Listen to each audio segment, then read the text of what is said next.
It's Friday, the 17th of May, 2024. Welcome to the Fast 5 Business News by Fear and Greed, where we give you the top 5 business stories you need to know in 5 minutes. I'm Michael Thompson, and good morning, Sean Aylmer.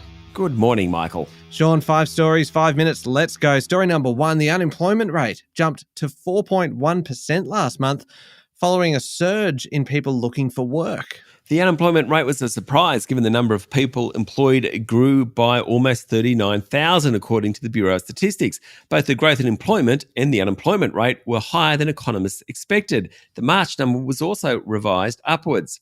The 2 months demonstrate that the data jumps around a fair bit. The message in all this is that the trend is your friend, and definitely the unemployment rate is trending higher.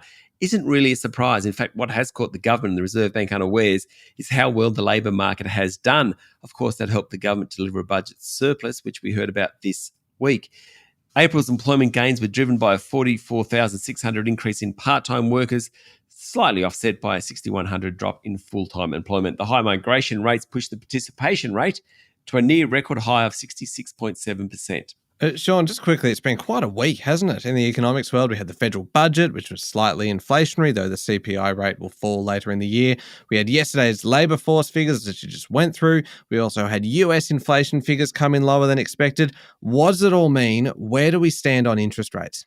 Well, financial markets, following everything that's happened in the past 2 or 3 days, have no longer priced in any chance of a rate hike here in Australia. The next move, according to traders, will be down. Could happen by the end of the year. In fact, bond traders have priced in a 50% chance of that happening.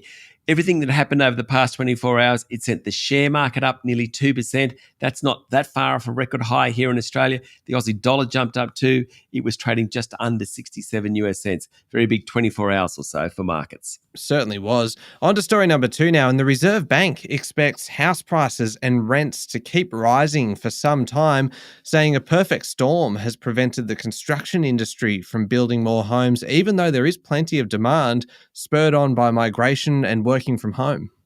Reserve Bank Chief Economist Sarah Hunter said there's no quick fix for Australia's housing market woes as developers defer projects due to high costs. Pretty simple, really. Supply and demand. Plenty of the latter, not enough of the former. Normally, high demand will trigger a jump in construction, but a few things have gotten in the way over the past couple of years. Dr. Hunter said the industry was already struggling to get through its pipeline of residential projects that commenced during the pandemic on the back of the home builder project. Finishing trades are in short supply, and the cost of building a new home is up 40% since 2019. That's caused some developers and investors to delay or scrap projects because they're no longer economic. She added that supply and demand, much more so than interest rates, determined how many homes were built. Story number 3, the government and the Greens have agreed to pass a slew of legislation, including changes to the petroleum resource rent tax, before Parliament rises for the end of budget week. Vehicle emission standards changes, new offshore gas approval rules and changes stemming from the PwC tax leaks scandal will pass the Senate. As part of the deal, Labor has agreed to carve out proposed new powers for the Resources Minister to set rules related to offshore gas production. Also yesterday, Prime Minister Anthony Albanese criticised backbench Labor Senator Fatima Payman after she recited the "From the River to the Sea" slogan, which is being condemned as anti-Semitic. The government was forced to back a coalition Senate motion that implicitly criticised Senator Payman by calling on the senators to refrain from inflammatory and divisive comments. Senator Payman, of course, she sparked a fracture within Labor over the Middle East war by accusing Israel of committing genocide in Gaza on Wednesday.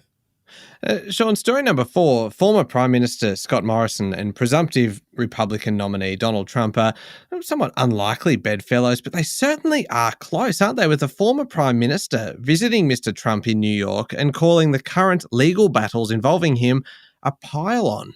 Mr. Morrison met Mr. Trump at his private residence and afterwards said America's legal system risks damaging its reputation and being viewed as similar to those in developing countries that are politically compromised. Mr. Trump is leading Democrat President Joe Biden in the polls, but he faces more than 90 criminal charges across 4 separate cases. Mr. Morrison said Mr. Trump indicated support for the AUKUS submarine deal during the meeting. The former Prime Minister is in the US launching his book, Plans for Your Good, a Prime Minister's Testimony of God's Faithfulness, with guests that include Mr. Trump's former Vice President Mike Pence and former Secretary of State Mike Pompeo. Last one, story number 5. How about gaming machine maker Aristocrat Leisure? Yesterday, what a day. Its share price jumped 12% after a big increase in net profit.